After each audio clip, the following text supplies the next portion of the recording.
함께 상고할 하나님의 말씀은 요한복음 4장 43절에서 54절 말씀입니다.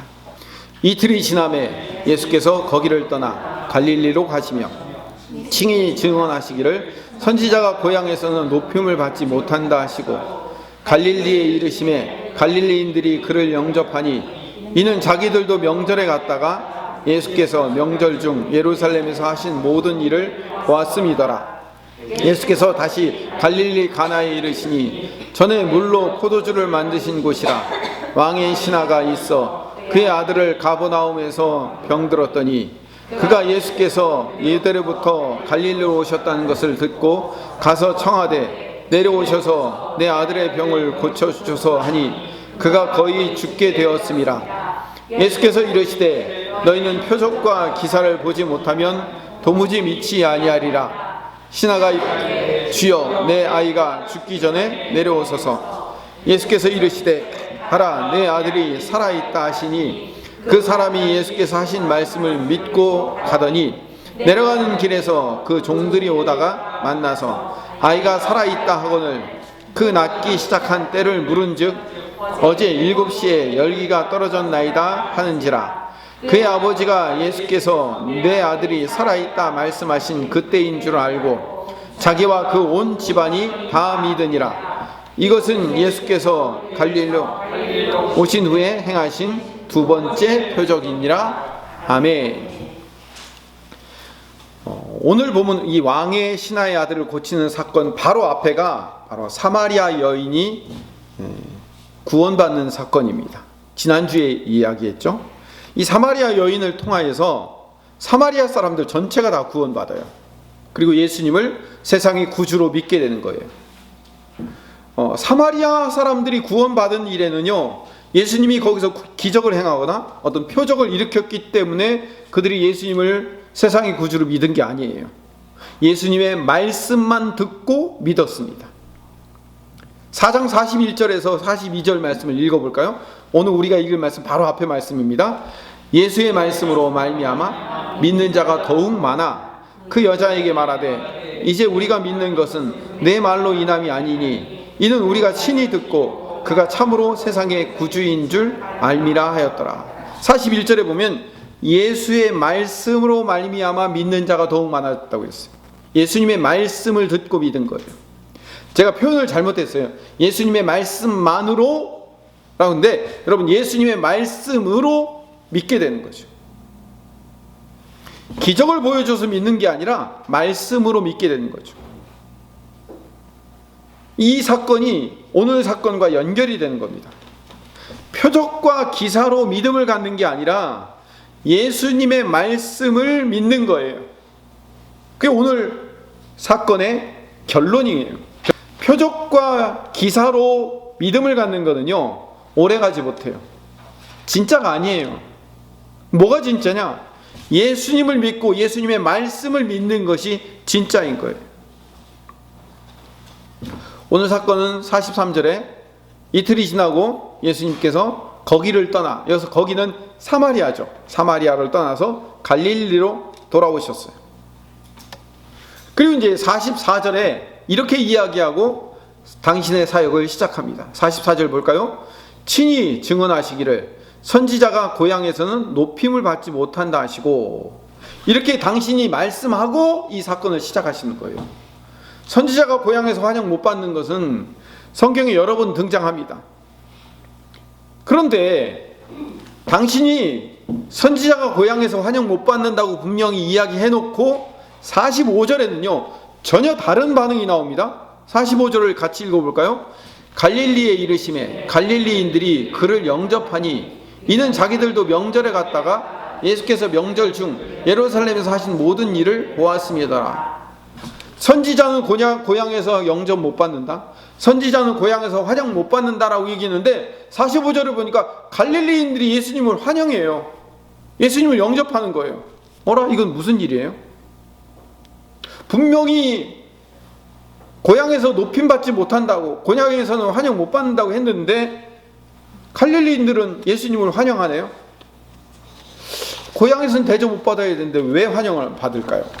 이유가 있어요. 후반절에 보면 이는 그렇게 되는 이유는 고향에서 환영 못 받아야 되는데 환영받는 이유는 자기들도 이 갈릴리 사람들도 명절에 예루살렘에 올라갔는데 예수님이 예루살렘에서 각종 표적과 기사를 행하는 걸 봤거든요. 그러니까 이 기적을 일으키던 양반이 우리 동네도 온 거예요. 그러니까 뭐예요? 야 하고 환호성을 지른 거예요. 거기서 기적 일으키던 사람이 여기도 왔으니까 여기서도 기적을 일으킬 거라는 기대감에 영접한 거예요. 그러면 예수님을 영접한 겁니까? 예수님의 기적을 기대한 겁니까? 네, 기적을 기대한 거죠. 원래는요, 예수님 고향에서 환영 못 받았어요. 누가복음 4장 23절에서 30절 말씀에 보면 예수님은 고향에서 정말로 배척받았어요. 한번 읽어볼까요? 교독을 합시다. 제가 먼저 읽겠습니다. 예수께서 그들에게 이르시되 너희가 반드시 의사야 너 자신을 고치라는 속담을 인용하여 내게 말하기를 우리가 들은 바 가브나움에서 행한 일을 내 고향 여기서도 행하라 하리라.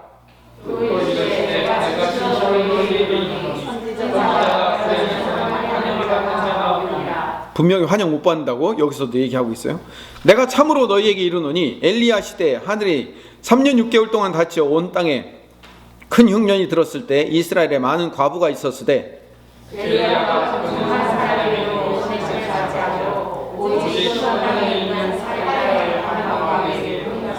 또 선지자 엘리사 때 이스라엘에 많은 나병 환자가 있었을 때 그 중에 한 사람도 깨끗함을 얻지 못하고 오직 수리아 사람 나아만 뿐이었느니라.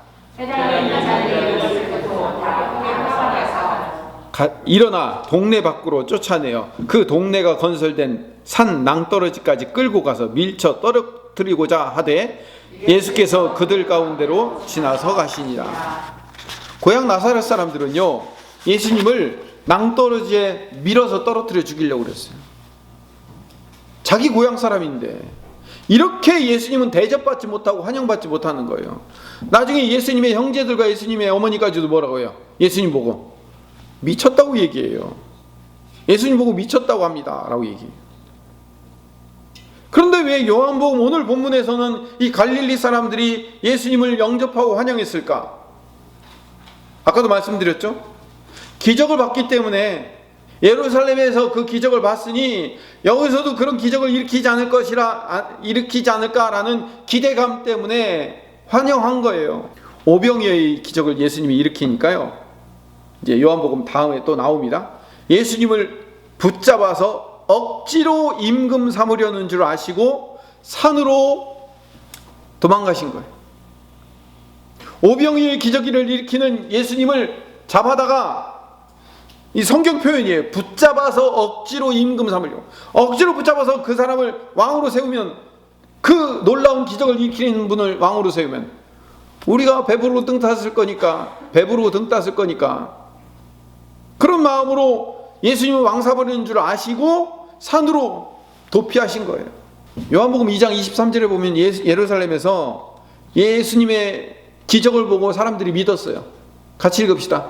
6월절에 예수께서 예루살렘에 계시니 많은 사람이 그의 행하시는 표적을 보고 그의 이름을 믿었으나, 믿었다가 아니고 믿었으나, 표적을 보고 믿은 거예요. 기적 일어난 걸 보고 믿은 거죠. 근데 여러분, 이게 가짜라는 것을 어디서 증명할 수 있는지 아십니까?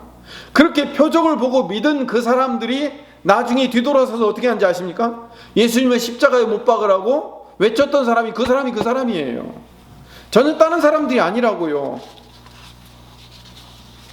예수님이 예루살렘 성에 입성하실 때 자기의 겉옷을 벗어서 깔고 종려나무 가지를 그에 깔고 호산나 호산나 다윗의 자손이여 하면서 소리 지르면서 환영하면서 영접하면서 박수 쳤던 그 사람들이 사흘 뒤에 무슨 일을 했는지 아십니까?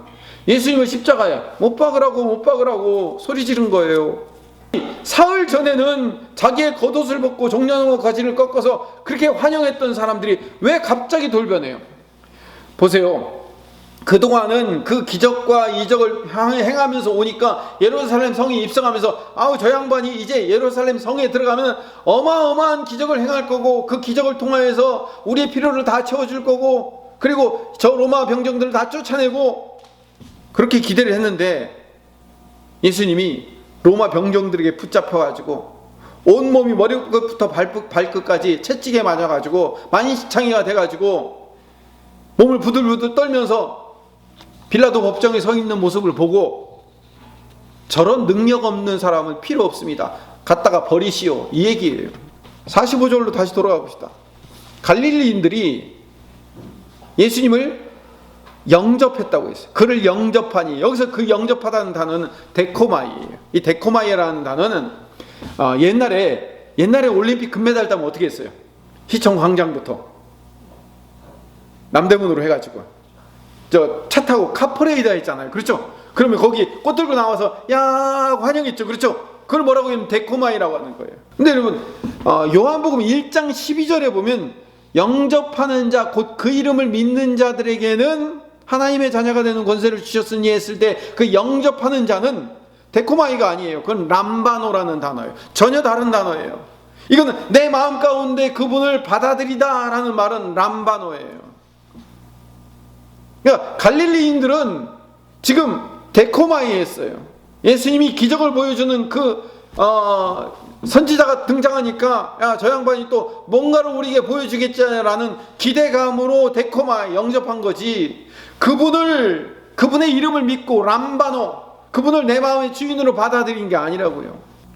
갈릴리인들은요, 아까 그 예루살렘 주민들이 처음에는 환영했지만 뒤에는 십자가로 못 박으라고 소리 지르는 것처럼 이 갈릴리 사람들도요, 예수님을 처음에 영접한 것은 표적과 기사를 쫓아가는 차원에서의 영접이었고 언제든지 예수님을 버릴 수 있는 사람들이에요.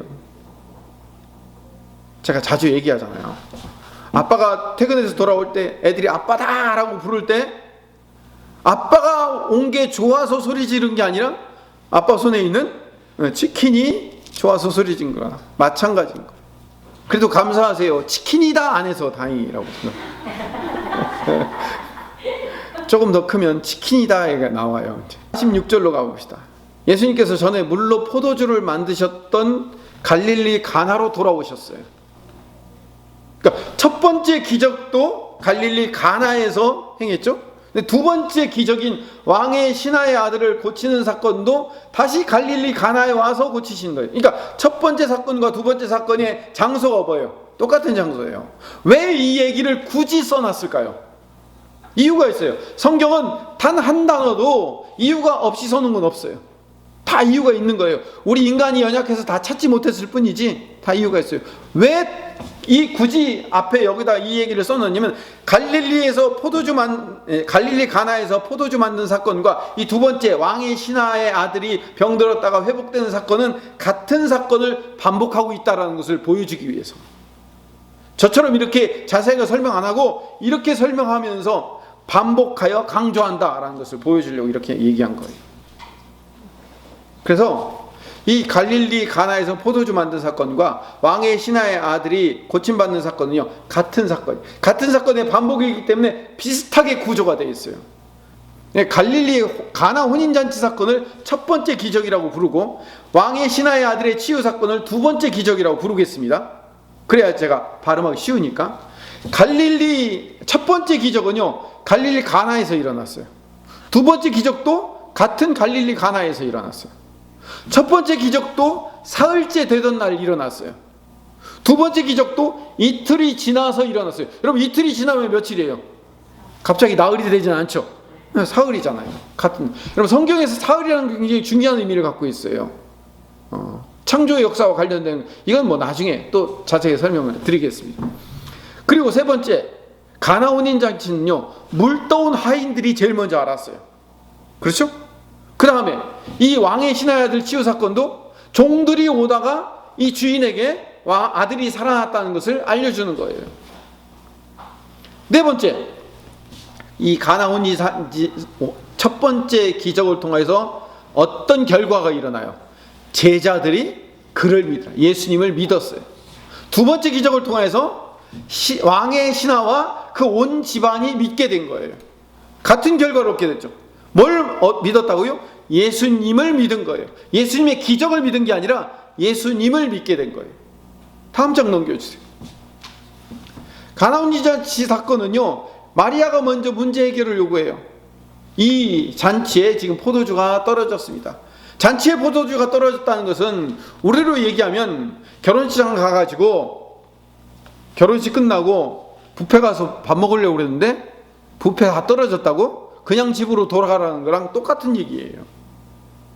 일주일 동안 혼인잔치를 해야 되는데 중간에 포도주가 떨어진 거는 마치 그런 거랑 똑같은 거예요. 그래서 마리아가 이 포도주가 떨어졌습니다 라고 얘기하니까 예수님이 처음에는 거절을 해요. 뭐 어떻게 해요? 내 때가 아직 이르지 아니하였다 라고 거절해요. 그러다가 나중에 다시 기적을 일으켜 주시죠. 두 번째 기적도 마찬가지예요. 왕의 신하가 내 아들 좀 고쳐주세요, 내려오셔서 고쳐주세요, 내려오셔서 고쳐주세요 라고 자꾸 반복해서 얘기하지만 처음에는 거절하는 듯한 의사를 표현하셔요. 어떻게 해요?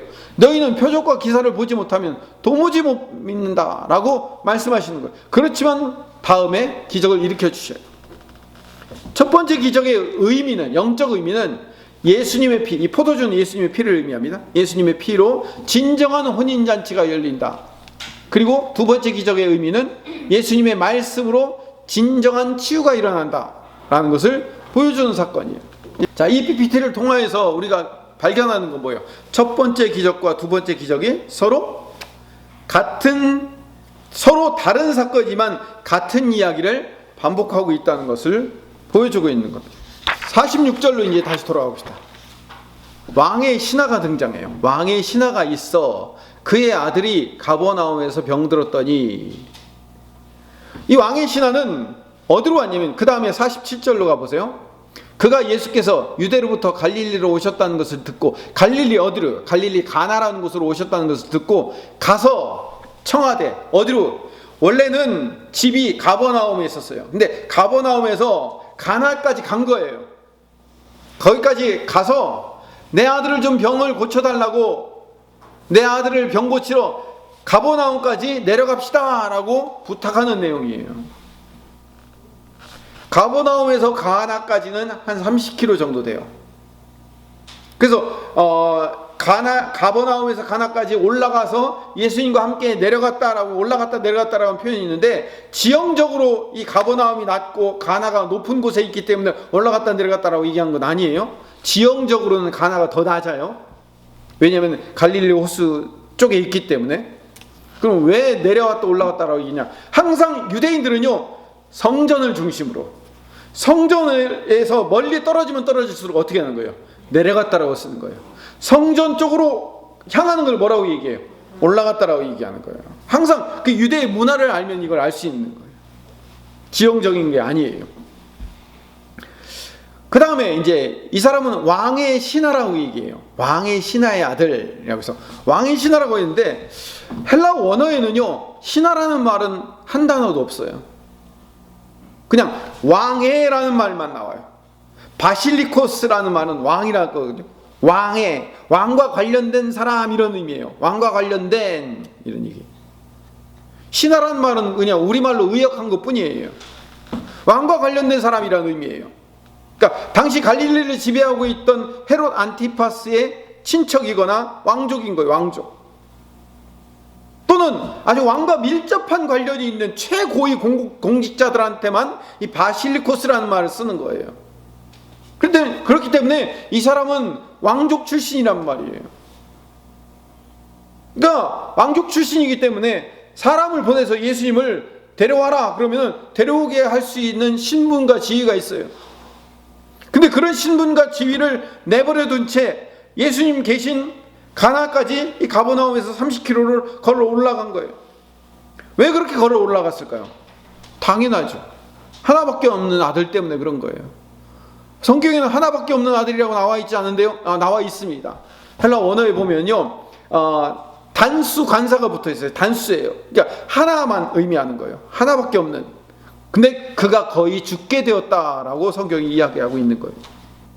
이제 이렇게 죽게 되었다고, 내 아들 좀 고쳐달라고, 내 아들을 고쳐주기 위해서 내려와서 고쳐달라고 얘기를 하는데, 예수님이 처음에는 거절하는 표현을 하셔요.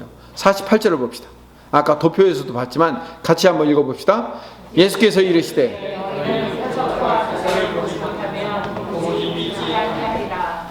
마리아에게 처음 내 때가 이르지 아니하였다라고 거절하신 것처럼 처음에 도무지 표적과 기사를 보지 못하면 너희들은 못 믿냐? 이렇게 얘기를 하시는 거예요. 왜 처음에는 다 같이 거절하시는 듯한 태도로 시작하셨을까요? 왜 첫 번째 기적과 두 번째 기적이 둘 다 반복하여 거절로 시작했을까요? 중요한 의미가 있습니다. 오늘 결론에 들어가는 중요한 의미가 있어요. 인간은 전부가 자기에게 닥친 문제를 해결하는 데 초점이 있어요. 그거는 저나 여러분이나 다 똑같아요. 우리 인간은요, 나한테 닥친 문제 해결에 초점이 있어요. 그 문제 때문에 예수님에게 온다니까요. 과장되게 얘기하면 문제 없으면 예수님 안 찾아요. 문제가 있기 때문에 예수님 앞으로 오는 거예요. 그래서 중요한 것은 이 첫 번째 기적과 두 번째 기적이 공통점으로 우리에게 제시해 주는 메시지가 뭐냐면, 문제 때문에 주님 앞에 오지만 그 문제로부터 우리의 초점이 예수님에게로 돌려져야 된다는 거예요. 이게 오늘 사실 말씀의 결론이에요. 문제 때문에 예수님께 왔지만 그 문제를 통하여 예수님을 만나게 되는 거예요. 이 이야기를 나중에 이 결론 내릴 때까지 여러분 머릿속에 잘 기억하고 있어야 됩니다. 이 왕의 신하는요, 갈릴리 사람들하고 마찬가지로 예수님을 믿음으로 영접하기 위해서 찾아온 게 아니에요. 예수님의 말씀에 관심이 있어서 찾아온 게 아니에요.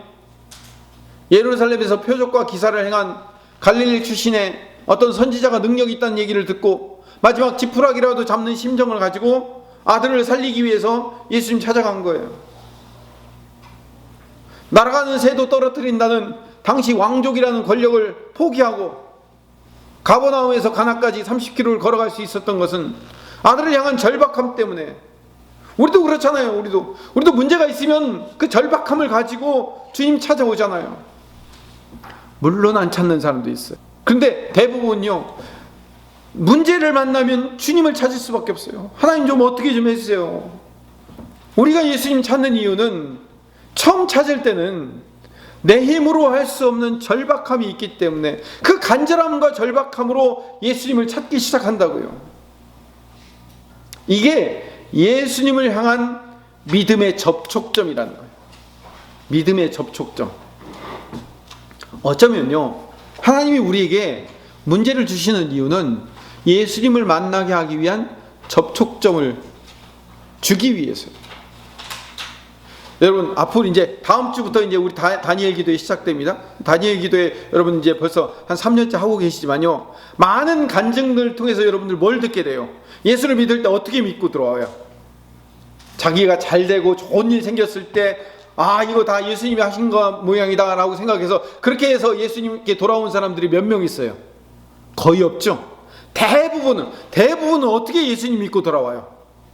병들고 죽고 죽을 상황, 위기, 그런 상황 속에서 예수님 찾다가 거기서 예수님 만나게 되거든요.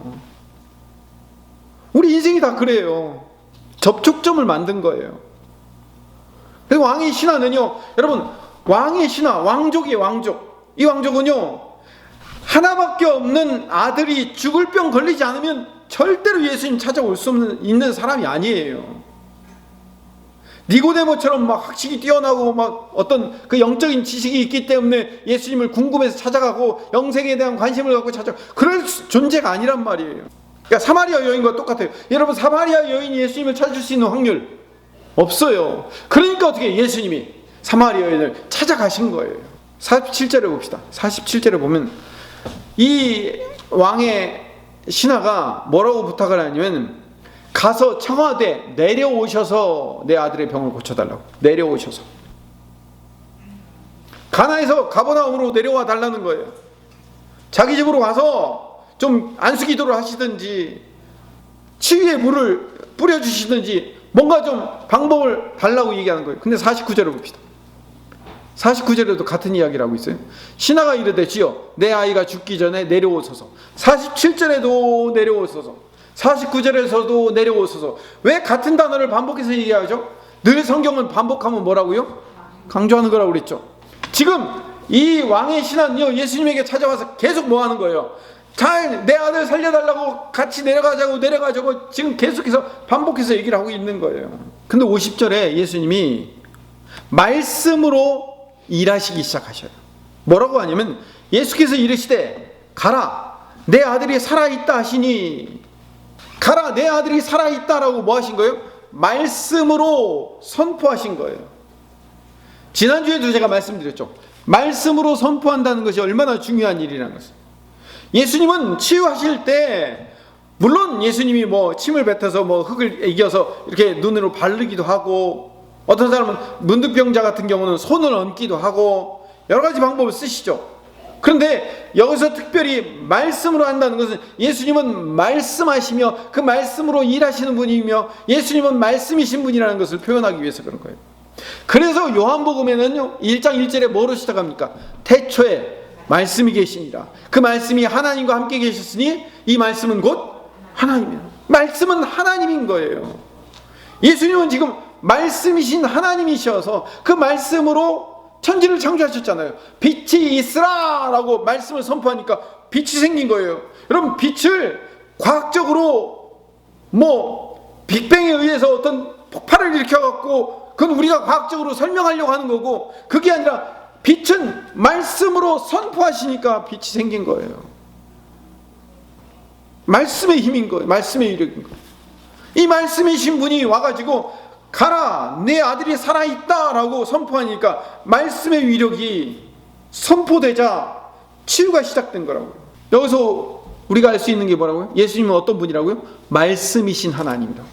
더 놀라운 것은요, 그렇게 말씀으로 선포하니까 그 사람이 예수께서 하신 말씀을 믿고 가더니 그 말씀을 믿고 간 거예요. 왕의 신하가 처음에는 예수님께 뭐라고 얘기했다고요? 47절에도 내려가셔서 같이 합시다. 49절에 내려오셔서 같이 좀 어떻게 좀 도와주세요 라고 얘기했는데, 말씀으로 선포를 딱 하니까 그 말씀을 믿고 가더라는 거예요. 마치 뭐와 똑같으냐면 지난주에 사마리아 여인이 계속해서 예수님과 평행선을 달리고 있었죠. 나중에는 그 과거를 다 얘기해주고 내 남편은 다섯이며 지금 있는 남편도 내 남편 아니고 라고 얘기하니까 우와 당신 대단한 선지자입니다 라고까지만 얘기했지 더 이상은 나가지 않은 거예요. 진도가 안 나가는 거예요. 그 과거까지 다 알려줬는데도 불구하고. 그런데 예수님이 뭐라고 말씀하시면 에고에이미가 뭐라고요? 야훼라는 뜻이라고 했죠. 나는 하나님이다. 내가 바로 그 메시아다. 내가 바로 하나님이다. 내가 야훼다 라고 당신의 입술로 말로 선포하자 그 여인이 어떻게 됐다고요? 물동이를 버려두고 사마리아 동네로 가가지고 자기가 부끄럽고 창피한 존재인지도 모르고 시작한 거예요. 예수님이 에고 에이미라고 선포하니까, 말씀으로 선포하니까 이 사마리아 여인의 마음이 어떻게 해요? 바뀐 거예요. 구원받은 거예요. 변화가 된 거라고요. 그런 것처럼 이 왕의 신하에게도 가라 내 아들이 살아있다 라고 선포하자 그 선포된 말씀을 믿게 된 거예요. 믿음이 싹 튼 거예요. 그러면 대단한 믿음이 생긴 건 아니에요. 근데 믿음에 싹이 튼 거라고요. 그래서 믿음을 제일 처음에는 뭐라고 얘기해요? 겨자씨만한 믿음이라고 하죠. 겨자씨만한 믿음이라는 것은 그 믿음이 작았는데 뭐 작은 믿음이 있고 큰 믿음이 있고 그런 거 아니에요. 작은 믿음, 큰 믿음이 아니라 믿음이 겨자씨만한 것이 들어와서 싹이 트면 어떻게 된다고요? 그것이 자라나서 큰 나무가 돼서 공중에 새들이 깃들고 열매를 다 따먹을 수 있을 만큼 큰 나무가 되더라는 거죠. 믿음은 작고 큰 게 아니에요. 믿음을 어떤 사람은 큰 믿음을 갖고 있다, 어떤 사람은 작은 믿음을 갖고 있다가 아니라 믿음이 뭐예요? 아직 싹 트지 못한 거예요. 열왕기하 5장에 보면 엘리사 선지자와 나아만 장군 이야기가 나와요. 아까 누가복음 얘기에서도 나아만 장군 얘기가 잠깐 나왔었죠. 그 당시 세상을 지배하고 있던 나라가 아람이라는 나라예요. 아람이라는 나라의 나아만 장군은 군대 장관이었어요. 그런데 이 군대 장관이 나병에 걸려 있는데 이스라엘에서 포로로 잡혀와서 지금 종살이를 하고 있는 그 여종 하나가 우리 고향에 있는 엘리사 선지자는 능력 있는 선지자라 나병도 고칠 수 있습니다 라는 이야기를 부인을 통해서 전달 듣고 그래? 그러고선 그 얘기를 믿고 왕에게 부탁해서 선물 가지고 이스라엘까지 내려가는 거예요. 그런데 이 엘리사 선지자는 당시 천하를 호령하던 아람 군대의 군대 장관이 왔는데도 불구하고 문도 안 열어보고 온 거예요. 나가지도 않았어요. 열왕기하 5장 10절 봅시다. 나병 고치기 위해서 온 사람에게 어떻게 행동했나? 같이 읽읍시다. 엘리사가 사자를 그에게 보내 이르되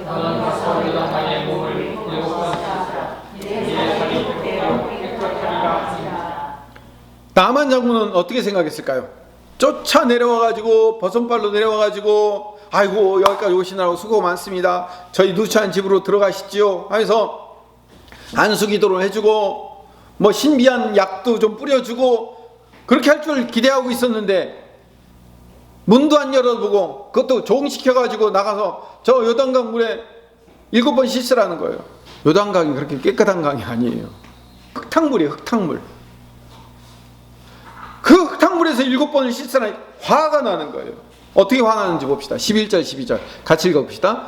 나아만이 노하여 물러가며 이르되 내 생각에는 그가 내게로 나와서 그의 하나님 여호와의 이름을 부르고 그의 손을 그 부위에 위에 흔들어 나병을 고칠까 하였도다. 다메섹강 아바나와 바르발은 이스라엘 모든 강물보다 낫지 아니하냐. 내가 거기서 몸을 씻으면 깨끗하게 되지 아니하랴 하고 몸을 돌려 분노하며 떠나니. 12절 마지막에 어떻게 했다고요? 분노하며 떠나요. 화가 나고 내가 여기까지 왔는데 문도 안 열어보고 좀 치유하고 뭐 제대로 된 치유 방식을 뭘 얘기해 주든가지 내가 이 대접 받으려고 왔냐고 화가 나는 거예요. 11절에도요 처음에 어떻게 해? 11절 나아만이 노하여 물러가요 이러대. 성질이 나는 거예요. 물론 지혜로운 나아만의 종들이 아니 더한 것도 시키면 할 텐데 그거 하나 못하겠습니까? 한번 해봅시다 라고 해가지고 나아만이 요단강에서 7번 씻고 나병이 낫게 돼서 하나님의 살아계심을 인정하고 되돌아갔어요. 이 왕의 신하의 아들 치유 사건은요 분명히 나아만 장군 사건을 염두에 두고 일으킨 사건일 거예요. 예수님께서 엘리사 선지자처럼 말씀만으로 치유를 선포했을 때 그 왕족이 뭐예요? 그 마음 가운데 뭐가 들어갔다고요? 겨자씨만한 믿음이 들어간 거예요. 그 믿음이 싹 터서 그래 저렇게 말씀하셨으니까 뭔가 있을 거야 라는 그 믿음을 가지고 내려가는 거예요. 원래는 그분 끌고 내가 그 다리를 잡고서라도 매달려서라도 그분 모시고 내려가서 얘기했는데 그렇게 말씀하시니 그 말씀 안에 뭔가 있을 거야 라는 기대감을 많이 남가졌겠죠. 요만큼이라도 갖고 내려가고 있었는데 왕의 신하의 믿음을 마태복음에 나오는 백부장의 믿음과 한번 비교를 해봅시다. 예수님께서 백부장의 믿음을 굉장히 칭찬을 하셨거든요. 한번 읽어볼까요? 마태복음 8장 5절에서 10절 말씀 우리 천천히 같이 읽어봅시다. 시작.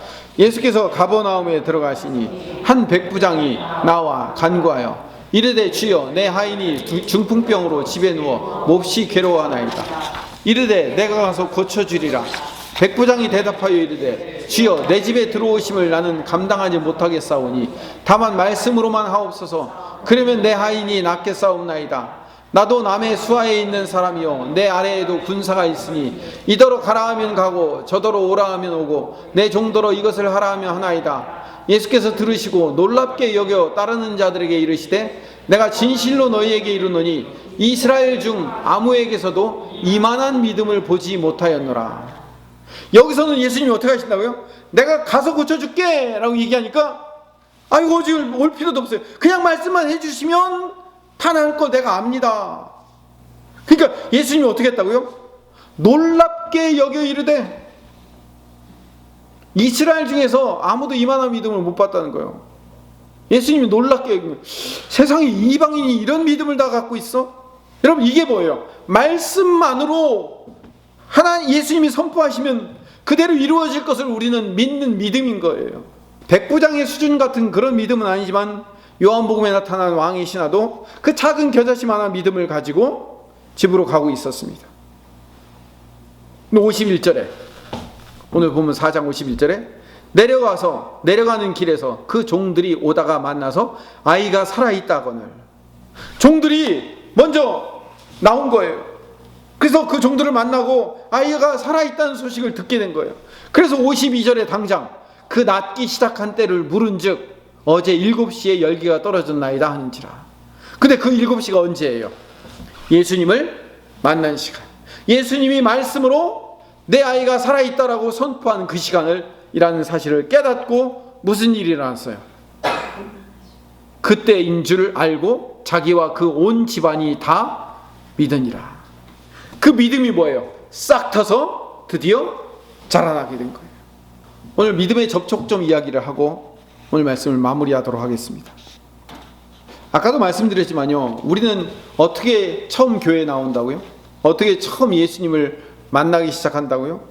내가 풀 수 없는 삶의 곤란한 문제들을 만났을 때 예수님을 찾게 되는 거예요. 그리고 예수님께 그 문제를 내어놓는 거예요. 그리고 예수님을 만나는 거예요. 그리고 그 예수님이 말씀으로 모든 문제를 해결하실 뿐만 아니라 그 문제를 통해서 예수님 만나고 예수님이 문제를 해결해 주신다는 사실을 깨닫는 거예요. 그래서 최종 목적은 뭐냐면 예수님을 만나는 거예요. 예수님을 만나는 것이 우리의 인생의 가장 큰 기적이 되는 거예요. 그리고 그 예수님을 만나고 나면 예수님이 말씀으로 모든 것을 이루신다는 사실을 이제 드디어 믿게 되는 거예요. 근데 우리는요, 늘 우리 문제 해결하는 것이 늘 우리 목적으로 되어 있어요. 갈릴리 사람들하고 똑같아요. 문제 해결을 하기 위해서, 표적과 기사를 얻기 위해서, 예수님을 영접하기 위해서 모여든 자들과 똑같다고요. 그래서 예수님이 하신 말씀이 너희는 표적과 기사를 보지 못하면 도무지 믿지 아니하리라 라고 말씀하신 이유가 바로 그거예요. 우리는 자꾸 믿기 때문에 가는 게 아니라 좀 보여주세요. 지금 당장 이 문제를 해결해 주세요. 보여주세요. 그러면 내가 믿겠습니다. 그러면 내가 더 가겠습니다 라고 얘기하는 게 우리 인생이잖아요. 아니에요? 여러분, 이 말씀이 우리를 향한 말씀인 거예요. 우리 성도들을 향한 말씀, 신약 백성을 향한 말씀인 거예요. 너희는 표적과 기사를 보지 못하면 도무지 믿지 아니하리라. 믿음이라는 것은요, 표적과 기사를 따라가는 게 아니라 보여주면 내가 믿겠습니다가 아니라 문제를 가지고 주님 앞에 왔는데 그 주님을 알게 되고 그 주님을 믿게 되어서 믿음을 가지고 이제 내 안에 믿음이 생겼기 때문에 믿음으로 따라가는 거예요. 보기 때문에 믿는 게 아니라 믿기 때문에 보기 시작하는 거예요. 말씀을 따라가는 자들인 거죠. 표적과 기사를 따라가는 게 아니라 말씀을 따라가는 사람들. 말씀을 따라 믿음으로 갔더니 그 종착역에 표적과 기사가 따라올 수 있는 거예요. 물론 그렇지 않을 수도 있어요. 더 기다려야 할 수도 있어요. 때로는 내가 잘못 왔다는 것을 인정해야 될 수도 있어요. 어쨌든 표적과 기사를 보고 따라가는 자들이 아니라 예수님의 말씀을 따라가는 자들이 되어야 될 줄로 믿습니다. 여러분이요, 표적과 기사를 보여주면 내가 그 수준만큼 따라갈게요가 아니라 말씀을 믿기 때문에 나는 그 말씀으로 이루어질 하나님의 역사심을 기대하며 말씀을 믿고 따라가겠습니다 라는 사람이 되어야 되는 거예요. 신앙생활 잘하면 보상으로 기적도 주시고 그 기적으로 살아가는 사람들이 신앙인이 아니에요. 자꾸 우리는요, 뭔가를 자꾸 보기 위해서 따라가는데 그게 아니에요. 우리는 믿기 때문에 따라가는 자들이에요. 믿기 때문에 따라가다 보니까 뭐가 나오는 거예요? 보여주는 기적들이 일어날 수 있는 거예요. 만약에 표적과 기사로만 따라간다면 AD 1세기 AD 1세기 기독교인들은요, 카타콤 동굴에서 300년 동안 거기서 핍박받으면서 살 수 있겠어요? 못 살죠. 그들은 뭘 가지고 표적과 기사를 받기 때문에 따라갔어요? 믿음을 가지고 따라간 거예요. 예수님의 말씀을 믿었기 때문에 따라가는 자들이 되었잖아요. 어떤 목사님이 자기네 교회 표어를 기적이 상식이 되는 교회라고 표어를 써놨는데, 기독교는 기적이 상식이 되는 교회를 바라보는 게 아니에요. 믿음이 상식이 되는 교회가 되어야 되는 거예요. 아멘? 믿음이 상식이 되는 교회. 기적이 상식이 되는 교회가 되면 우리는 기적만 보고 가다가 그 기적이 어느 날 중단되면 어떻게 돼요? 여긴 아닌가비요? 십자가에 못 박아서서 라고 끝나버린단 말이에요. 우리는 믿음을 가지고 따라가는 자들이 돼요. 예수님의 능력을 믿는 게 아니라 예수님을 믿는 사람이 돼야 돼요. 아빠가 들려준 손에 치킨이 중요한 게 아니라 아빠가 좋은 존재가 돼야 되는 거예요. 하나님은 감사하게도 우리에게 성령을 통하여서 주신 아주 기가 막힌 선물을 주셨어요. 믿음이란 선물을 우리 안에 주셨어요. 그 믿음이 처음에는 겨자씨만 하지만 그것이 자라나서 싹이 트고 이제 열매를 맺을 거예요.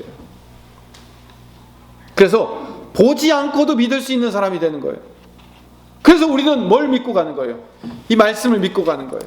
이 말씀이 그렇게 했으니 우리는 이 말씀대로 될 거를 믿고 가는 거예요. 얼마나 가장 놀라운 선물이에요. 하나님이 우리에게 믿음을 주었다는 것. 그 믿음을 가지고 쫓아가는 사람. 기적을 안 보여주셔도 하나님이 살아계심을 우리는 믿을 수 있는 사람들이에요. 그래서 그 믿음을 가지고 쫓아가면 우리의 인생이 뭐가 되는 거예요, 결국? 그것이 기적이 되는 거예요. 기적 같은 삶을 살게 되는 거예요. 그래서 제가 주보 만들 때 주보 여기 그 설교문 앞에다가 이거를 써놨어요. 복음에는 하나님의 의가 나타나서 믿음으로 믿음에 이르게 하나니 기록된 바 오직 의인은 믿음으로 말미암아 살리라. 우린 뭘로 산다고요? 믿음으로 사는 사람. 그래서 오늘 부른 찬양도 뭐예요? 오직 의인은 믿음으로 말미암아 살리라. 기적을 보고 쫓아가는 신앙이 아니라 뭘 자꾸 보여달라고 해서 그 보고 쫓아가는 신앙이 아니라 예수님이 내 안에 계시기 때문에 그 예수님의 말씀이 내 삶 가운데 말씀대로 이루어질 것을 믿고 따라가다 보면 우리 인생 자체가 뭐예요? 기적 같은 인생을 살아가게 되는 거예요. 날마다 우리 삶에 채워주시고 인도하시고 기적처럼 역사하시는 그 일들을 날마다 경험하며 사는 거예요. 그 기적을 바라볼 게 아니라 그 기적을 주시는 예수님을 바라보고 삽시다. 예수님 바라보고 사는 것이 우리 인생의 가장 큰 기적이잖아요. 그 놀라운 기적을 날마다 누리며 경험하는 주의 백성들 되시기를 간절히 소망합니다.